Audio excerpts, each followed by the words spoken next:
Good afternoon, everyone. Welcome to Evolve Through God. My name is Angela Goodman, and I am the host for this episode and likely many more to come. I'm really excited today because I finally have Matt Berthot on the show today. And I think most of you listeners know that Matt and I are kind of a thing. And kind of. And so I'm excited to bring him on the show today and walk with him through his faith journey, which I feel like has been such an amazing impact for so many in the work he does. So Matt, welcome to the show. Thank you for having me, Angela.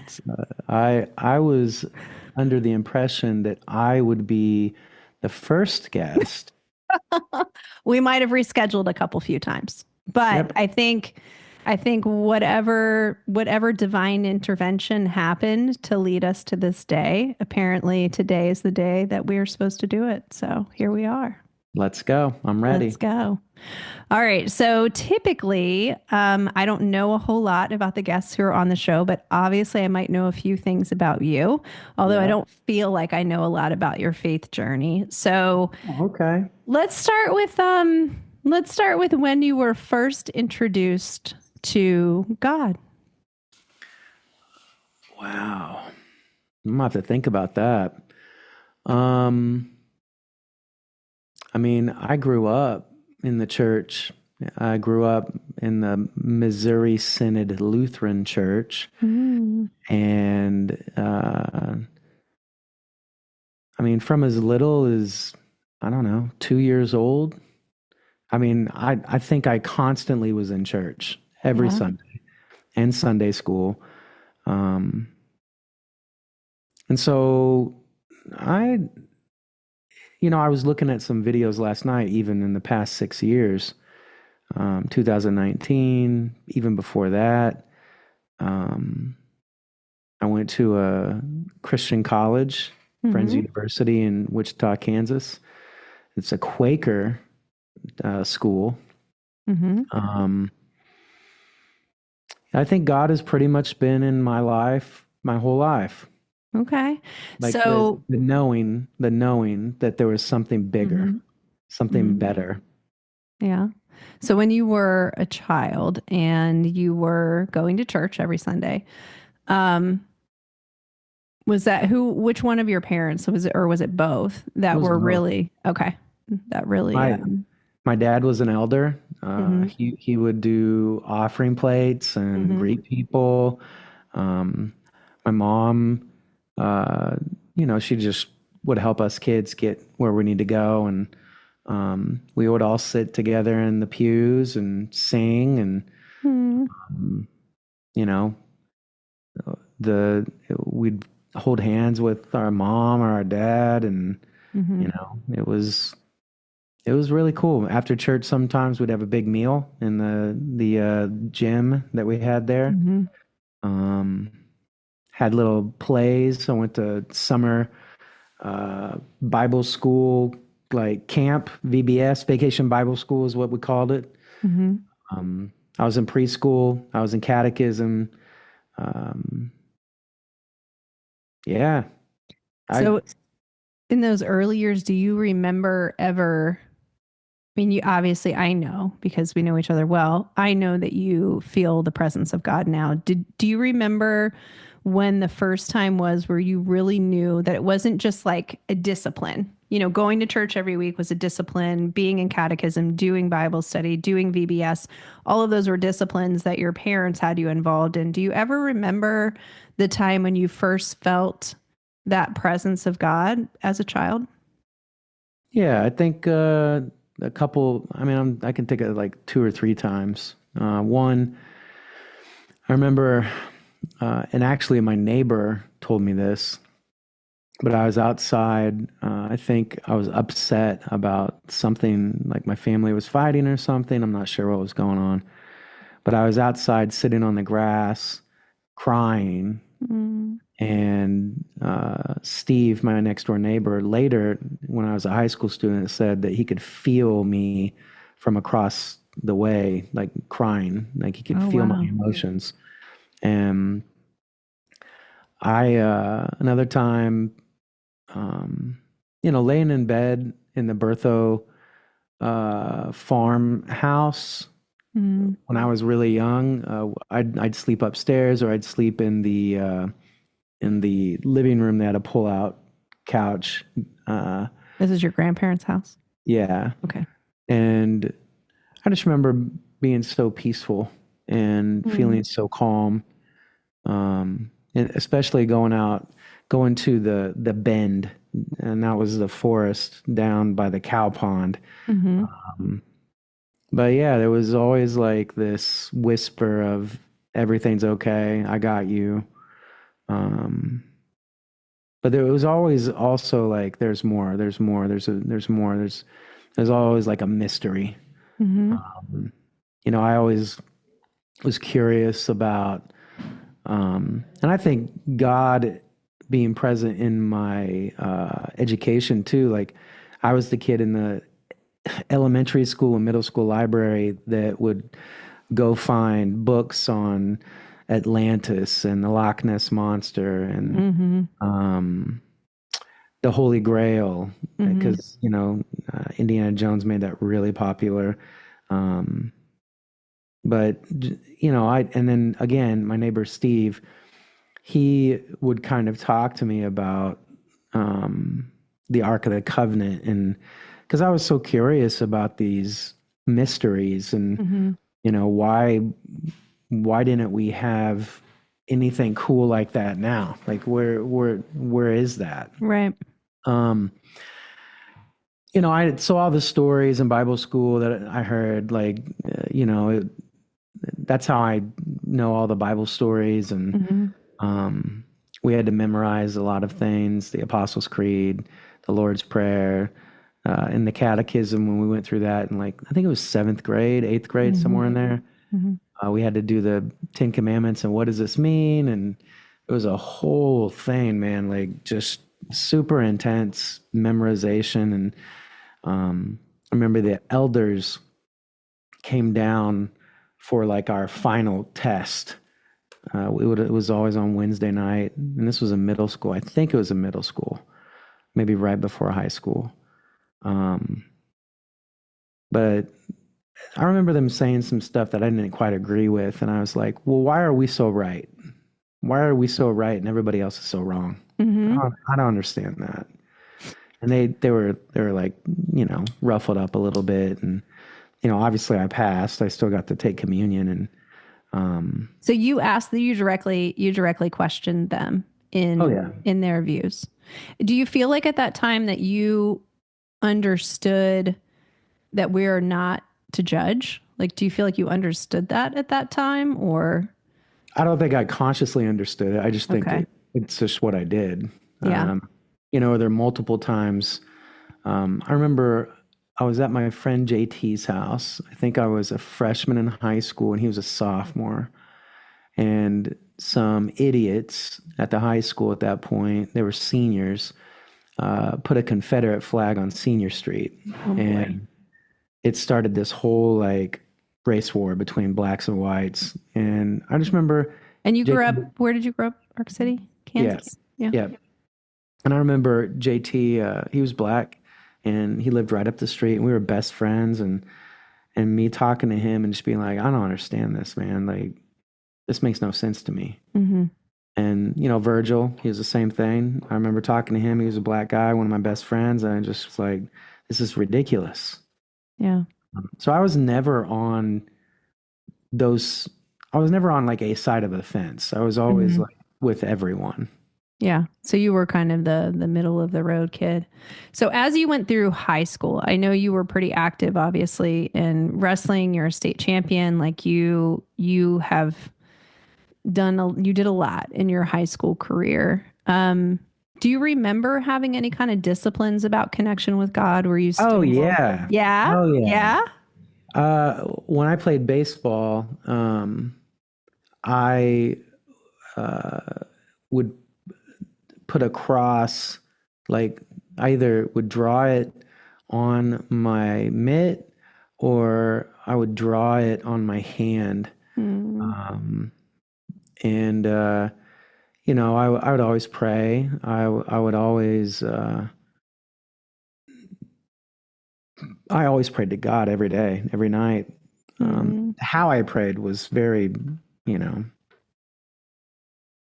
like juvenile. What do you mean? What does that mean? There's no right Well, way to pray. So what does that mean?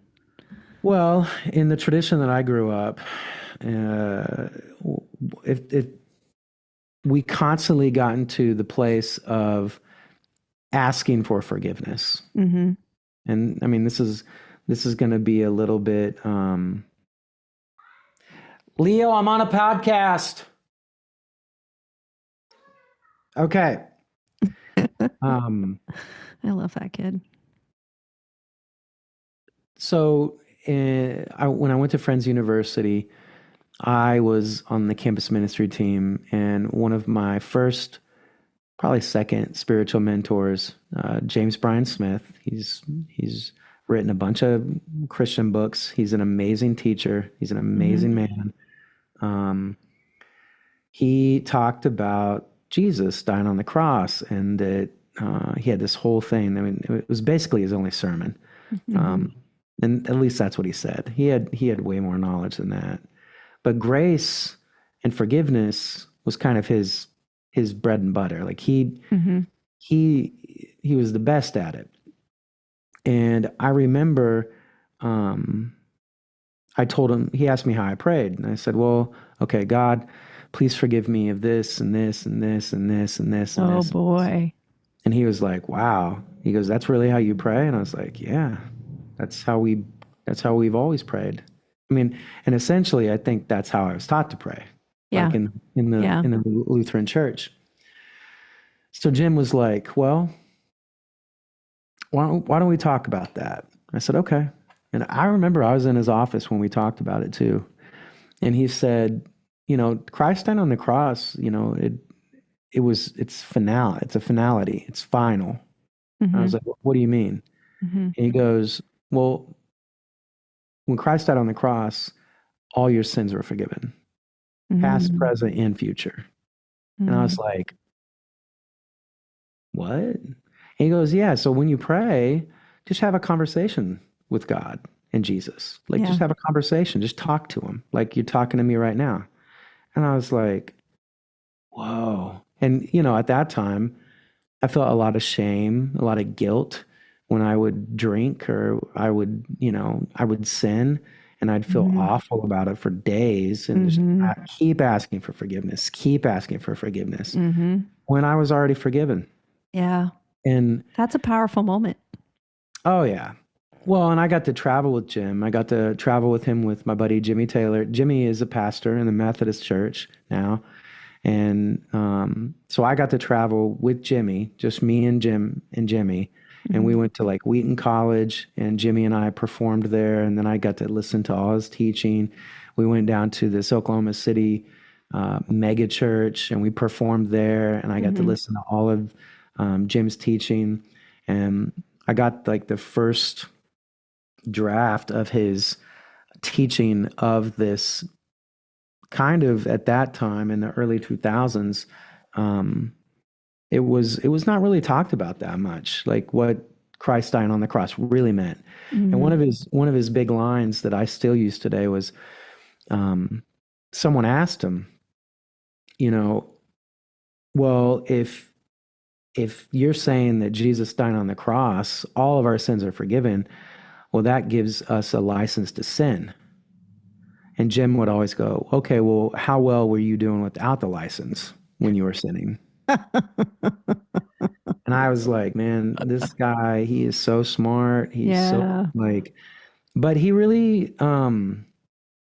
he taught me the disciplines also. He had a whole discipline book about meditation and prayer. And at that time, I had no idea how important it was. But he planted the seeds that it was important in some capacity. But yeah, I've always questioned, is there more? Yeah. And, you know, and go ahead.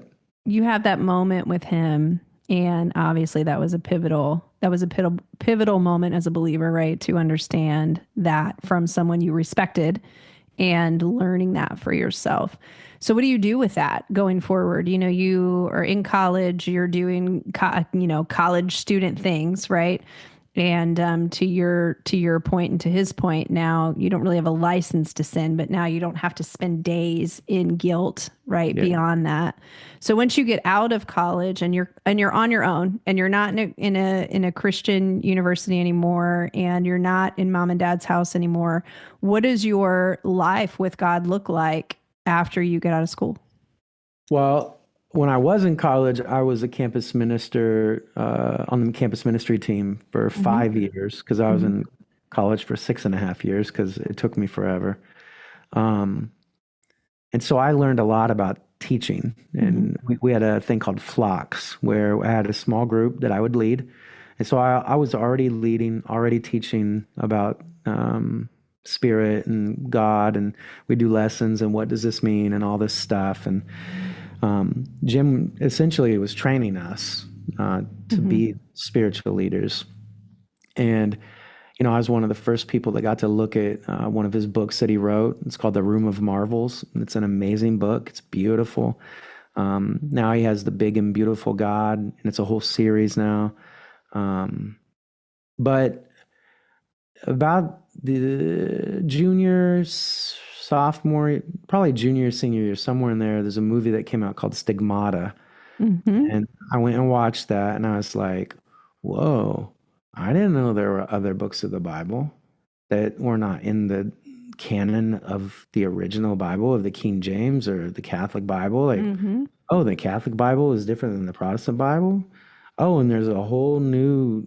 So I kind of went down the rabbit hole of studying and researching and looking at specifically what Jesus was doing in Mm-hmm. these extra books of the Bible. What books stand out to you? What are some of the books that you remember reading? I know there's a God, couple you and I have talked about over time, but Gospel of Thomas. There's a Gospel of Mary, and some of it talks about Jesus early, like kind of some of the stuff that mm-hmm. he would do, like make little clay animals into whatever, and then they would turn into real life. Mm.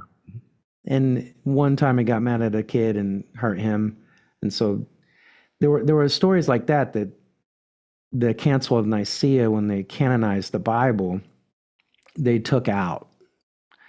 At least I believe that. But the Gospel of Thomas is the one that Stigmata was based on, and basically it's the last. There's a couple passages, but there's the last passage that the church, period, Catholic, Orthodox, Protestant, Mm-hmm. everyone. Mm-hmm.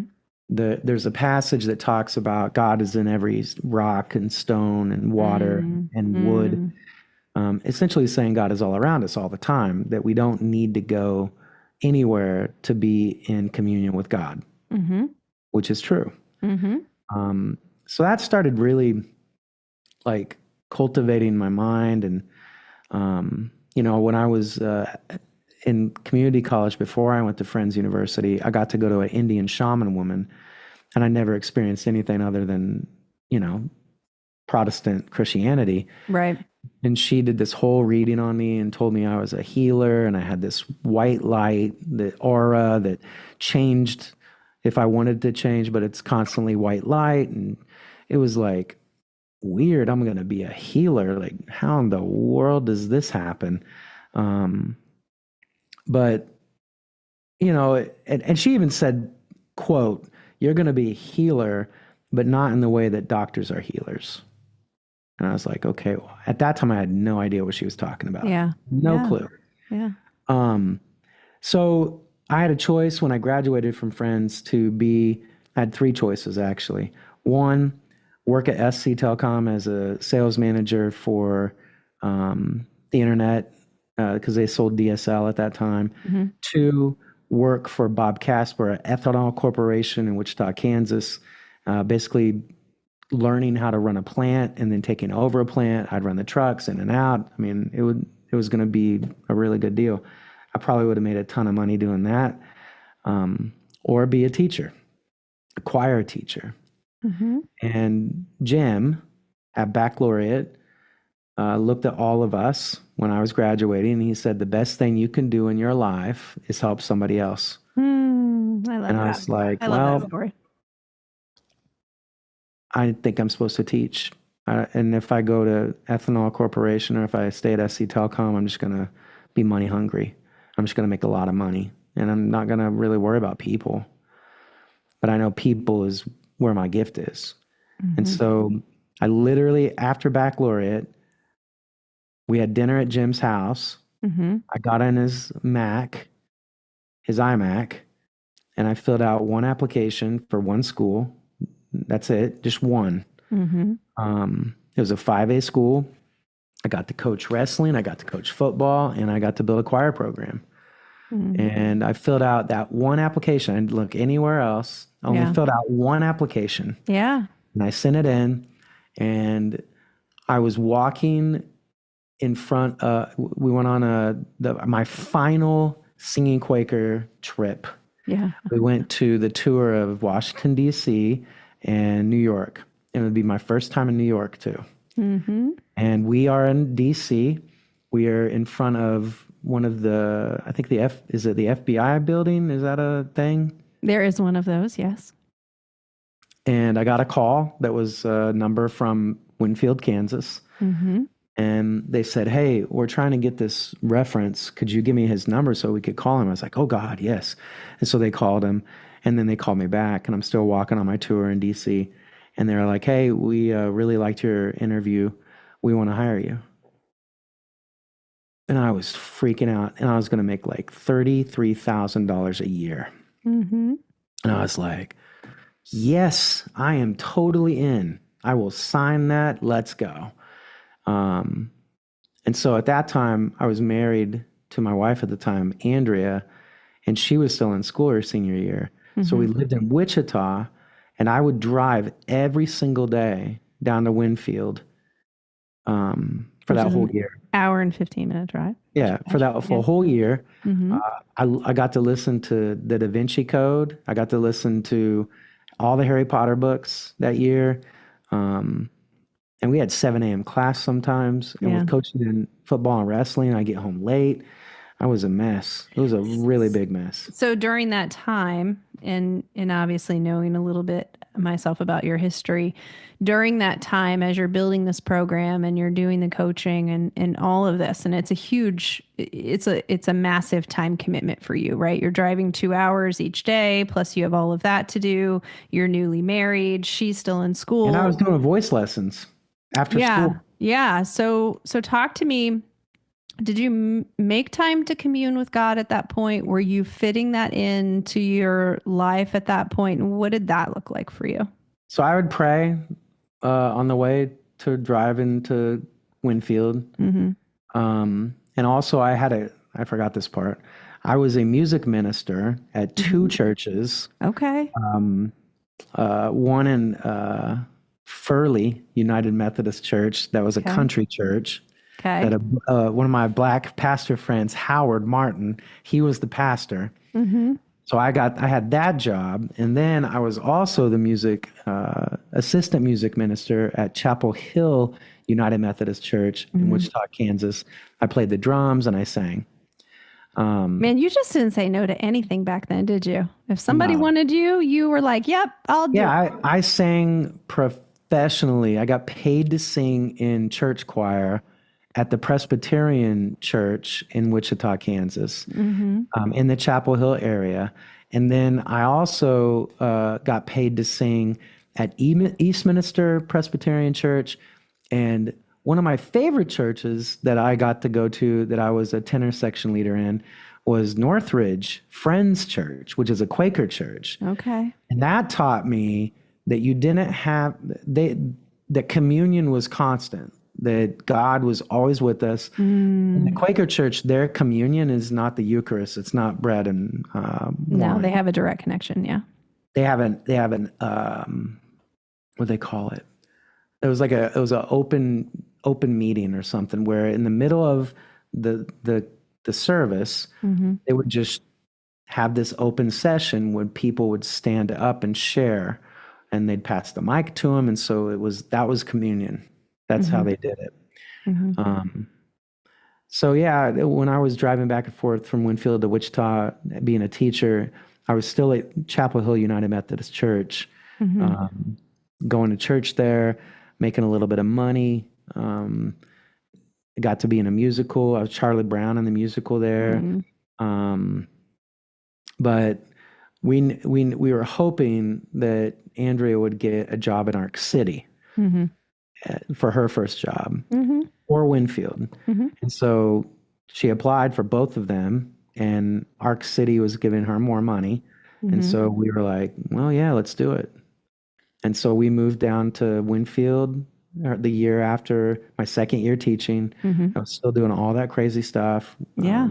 We had to stop going to church at Chapel Hill. It just got too crazy and too much money. We had a little baby house, 2-bedroom house, Mm-hmm. not in the best area of town, but so after that, we kind of bounced around from church to church here in Winfield, and nothing just Mm-hmm. really felt right. And then I realized, I was talking to God. I was like, what am I doing? And God just said, your church is literally every day. Like Mm-hmm. your ministry is every day in that choir room with those kids and in your office. I love that. And I want to fast forward a little bit because I want to talk a little bit about the work that you do now. So I know obviously very well. I know what you do with people now and how you make your work. You're not ministering to people in the way that, a pastor would or a minister would or any of that. But I know that you are in communion with God every day. And I know what your prayer, routines are and things like that. So we're going to talk about that later. But I want for you to kind of explain how you help other people connect with God also, because I think it's really important for this show. None of the guests that I've had so far have been so ingrained in really helping people work on that connection to themselves and to God. And that's one of the things that you now get to do every day with people. So if you could talk a little bit about what that looks like for the work that you do with people, just so they can understand how you help people do that. Okay. Well, God is inside of us. That's first. And God lives inside of us. And God is love. And people that are Christian, when you accept Christ as your Savior, Christ is inside of you. And so my role as a guide, as a shepherd, is to help people understand that light is still inside of them and that they need to let it shine. Mm-hmm. And, that was one of my favorite little songs growing up. Yeah. This little light of mine, let it shine. Yeah. And, with the finger and, you're doing this in church. Yeah. But it's true. And what I find with every human that I help, that I get to help, there's a lot of dimmers around us and inside us too, that don't allow people to shine the way that they should shine. And and the dimmers are environmental. They're learned from family, but they're also dimmers that we put on ourselves to try to be safe, because it's so unique and so extraordinary who all of us are as individuals. And that's one of the first things we talk about is your vocal cords are literally so rare that no other human, no other entity in the universe will ever have your specific vocal cords to make the sound that they make. Because your vocal cords are a product of your DNA, your genetics, your environment, the stress that you've been through, the pain you've been through, the wins, the championships you've been through. Your experience on this earth up to this point has shaped and molded those vocal folds. So whatever's coming out of your mouth it can be absolutely true, or it can just be really fake and Mm-hmm. phony. Mm-hmm. And so what I do is I help people become more um, aware of what fake and phony is for them. And then really after that purpose and moment, there's no choice. They want to be true. They want to live in truth Mm-hmm. and let that spirit, that God, Jesus, Buddha, whatever you believe in, but let that light absolutely come out of your mouth. And I've always had this gift with people. When I was little, I taught Sunday school, preschool as Mm-hmm. a senior and junior in high school. Mm-hmm. I remember teaching people like how to throw a ball or um, how to catch better or how to bat better, or how to wrestle better. Mm-hmm. And it was just always very interesting to me because I always had this outside take of, do you notice that you're doing that? What do you mean? Well, do you notice like every time you do that, you're doing this? And they'd be like, no. But then they'd correct it and then it would be fixed. Um, this purpose mission that I have, um, it is very overwhelming sometimes because it's a lot to carry. And when I was in my 30s and people would just say the craziest things to me, I would take it on and I didn't know what to do with it. I didn't know to give it to God. Because I didn't know that was a thing. Yeah. Um, So so is that been a challenge for you to learn how to surrender to God's will? no, I don't think so. I think, Well, if then you didn't know to give well, it to God, but you were carrying it for right. those people, So right? I'll tell this story. So when I was 30, I had one of my students in my office tell me something really intense. Mm-hmm. And it was so intense, I've never heard anything like it before. Um, she was sitting there with her grandma, and she said, she was like maybe a sophomore or a Mm-hmm. freshman. Mm-hmm. And this grandma had been taking care of her because the mom was not fit and the dad was nowhere to be found. Okay. And the grandma told her that when she lived in this other state, the grandpa was very abusive and would Mm-hmm. abuse this child's dad and abuse her physically and hurt Mm-hmm. her. Mm-hmm. And it got really bad one night. And the grandma, in self defense, went to grab the gun out of the dresser Mm-hmm. and shot the grandpa dead. Oh boy. Oh boy. And so I'm in my office and I even feel it right now in that moment. It was like the breath got taken out of the room. Mm-hmm. And I was just like in my head thinking, I cannot believe you just said that right now. And it was the first time this child had ever heard this story. Mm-hmm. And so I remember I called Andrea and I said, hey, I'm not going to be able to come home yet because somebody told me something that it's just like stuck to me. Mm-hmm. And so I didn't know where to go, but I knew from my uh, religious learning Mm-hmm. that the Catholic Church should be open because it's always open. Mm-hmm. And so I go to the Catholic Church here in Winfield and I walk in and I'd never been in there before. Mm-hmm. And I look to my left and I look to my right and there's a few people in there praying. And so I went into the middle of the church. I just kind of sat down in one of the pews and I closed my eyes and I said, God, I don't know what to do with this, but it's yucky. Mm-hmm. And I just need you to take it. I need you to take it away because it's not mine, Mm-hmm. but I need help. I need to know, how do I release this and what do I need to do? Mm-hmm. And it was real quick, just like God always is with us when he answers us, at least my conversations. God was like, Just let go. I'll take care of it.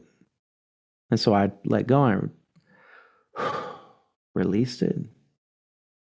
And I was like, okay. So then it got a little dangerous because I was in therapy at the time. Mm-hmm. And why were you in therapy?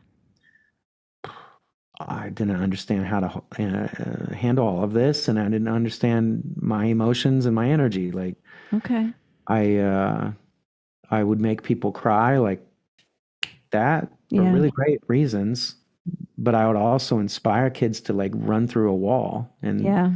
you know, these kids would be on stage looking like professionals, and you know, then I'd have teachers mad at me because they were doing that on stage, and then in their classroom they were sucking it up. Mm-hmm. Um, But I was going to Dean, and Dean taught me about hypnotherapy, about energy. Mm-hmm. And it was my favorite part of the therapy. Mm-hmm. And I actually taught him about cold water therapy at the same time. Mm-hmm. And that's one of his big things now. He talks about it all the time, all over the world. But I'm the segue. But I would have kids come into the office, kids that knew that I had this gift. Mm-hmm. And they would just walk in my office. I can see it right now. One of my girls, I'm not going to say her name. We'll just say T, because that was her name, but it's more than that. And she'd walk in and she'd go, Berthot.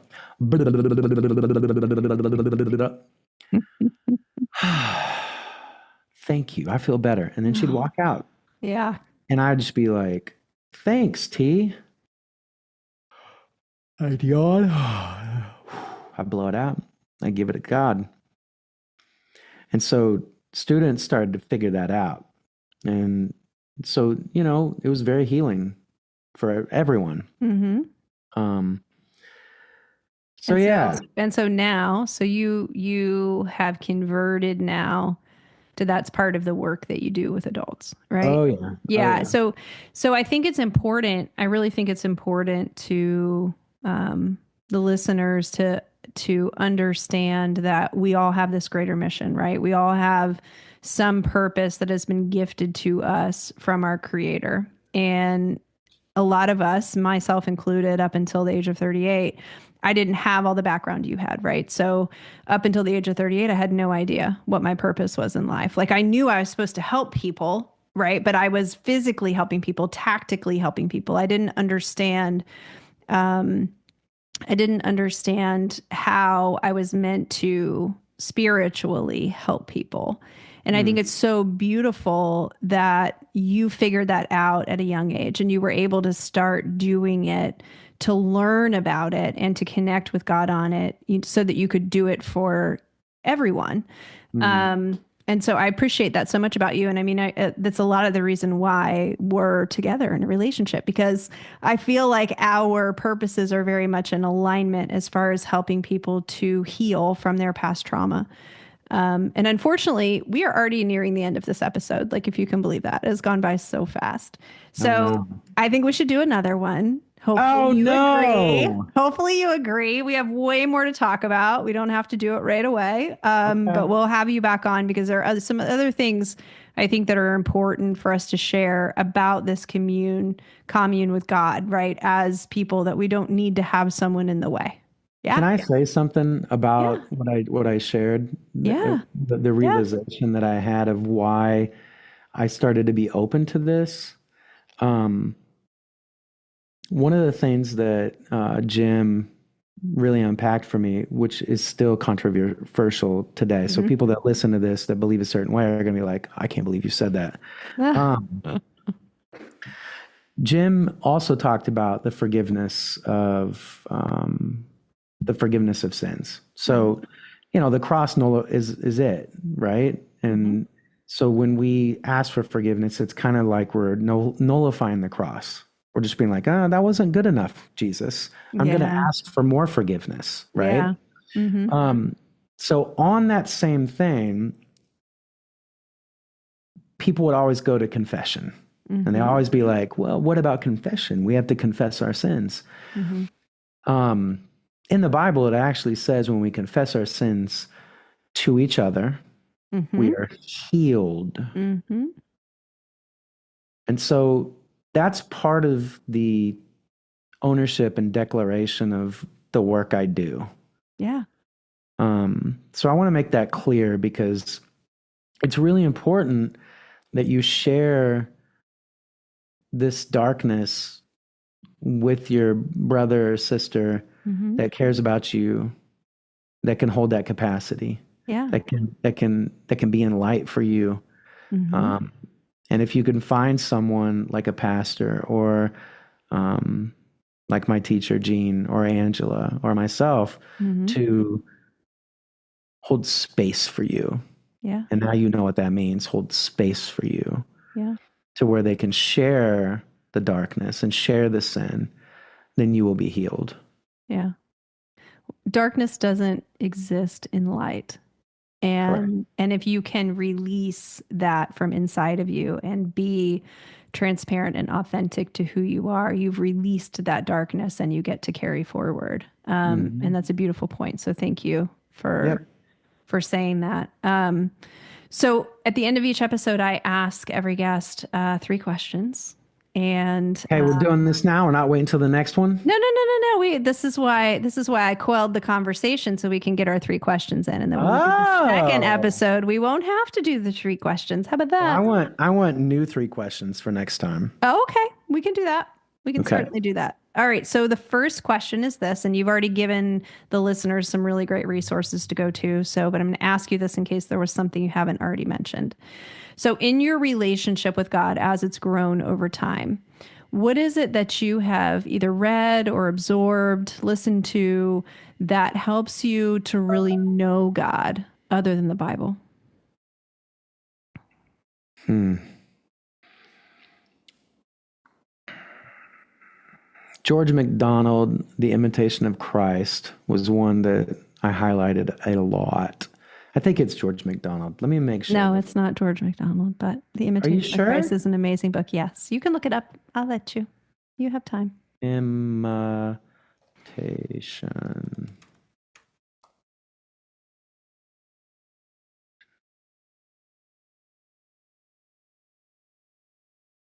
Wait, hold on.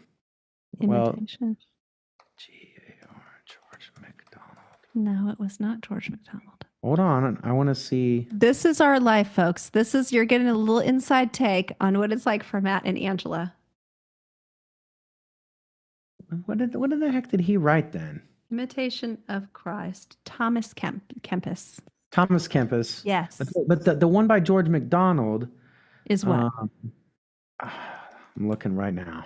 This is what happens to us, just so you guys get a little inside window.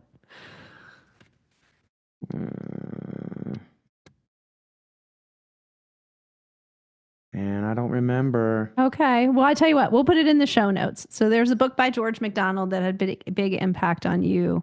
Yeah, well, I can't even remember it though, so it can't make that big of an impact. Oh boy.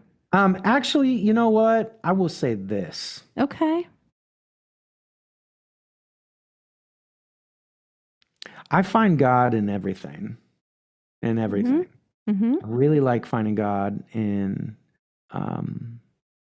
secular work and music, obviously. Mm-hmm. I think the Circle of Life is God inspired. I think that Da Vinci Code, Hans Zimmer theme is God inspired. I think that Now We Are Free from Gladiator is God inspired. Mm-hmm. The movie Field of Dreams is definitely a place where you can experience God in a very profound way. Contact is another one where you can experience God. It's a Wonderful Life, the movie, is another. Contact is a movie. It's a Wonderful Life is a movie where you can experience God. I love that. I haven't had any guests so far give me movies for people to see, so I think that's awesome. But it's important. Like, yeah, I agree. I watch those movies on repeat. Yeah, I agree. So My second question, and this is a good one, and I know the answer to this, but not everyone else does. Oh, Oh, so we haven't talked about the Holy Spirit today, but I know you know the Holy Spirit is inside of you. So when you are in full connection with Spirit, when you are really in flow and having a moment and spirit is filling you, physically, what does that feel like for you inside your body?